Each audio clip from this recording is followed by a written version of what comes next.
torban tokko gidduutti doolaarri baay'ee dabalee jira. Torban tokko dura isiniif himu kan koo kan ni yaadatama hanga xumuraatti nu waliin tura.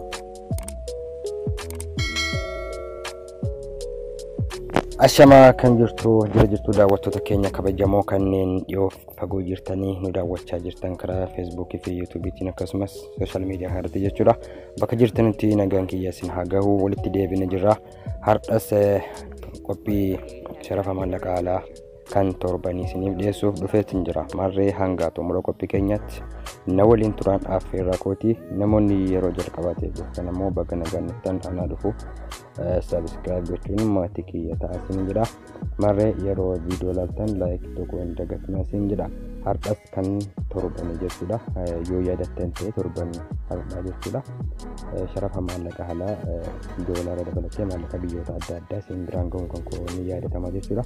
Marree hardhas kan baankonni Itoophiyaatti sharafa oolan sin biraan ga'uu dhufeetiin jira. Keessumaa namoonni biyya alaa jirtan maallaqa keessan hammamiin akka sharafachuu dandeessan kan inni isinitti mutaa jechuudha. Hanga xumura qophii keenyatti na waliin turaan affeerraa kooti.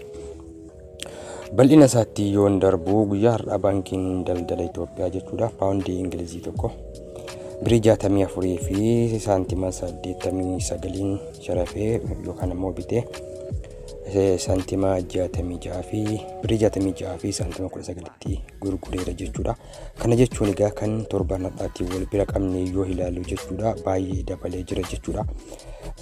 Riyaalii Saudi Arabiyaa tokko birii 11 fi saantima 93 jechuudha. Kana jechuun gaa birii 12tti siqee jira jechuudha. Kanuma hawaalaatiin yoo wal bira qabnee ilaallu hawaalaadhaan wal bira ga'uu fayyadaa jechuudha. Walumaa galatti riyaalii Saudi Arabiyaa tokko birii 11 fi saantima 93 bitamee yookaan sharafamee sama birii 12 fi saantima 17tti gurgurameera jechuudha. Yuuroo tokko birii 56 fi saantima 69 bitamee birii 57 fi saantima 82tti gurguramee jira jechuudha.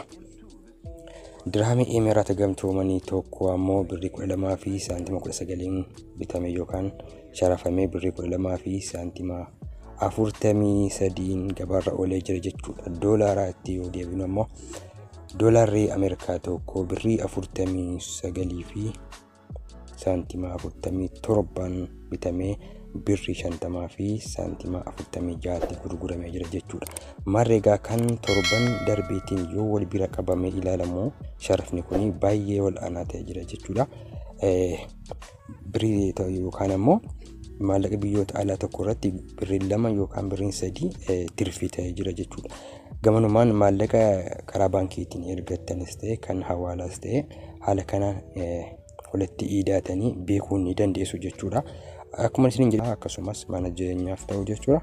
Namoonni hedduun gaafii naaf dhiyeessaa jirtanii anis gaafii keessan argaatiin jira. Gaafii keessan walitti qabeetiin deebii isaa isiniif qabadhee dhufa jechuudha. Isin yeroo kamiyyuu like tokko hin dagatinaa. Share, like, subscribe gochuun hamilee nuuf ta'aa jira. Gabaabumatti gaa sharafni doolaaraa baay'ee kan dabalee jiru jechuudha. Hanga torban dhufu walitti deebinutti turtii gaarii isiniif haa ta'u. Like, share gochuun nu jajjabeessaa. Isin jaallannaa turtii gaarii.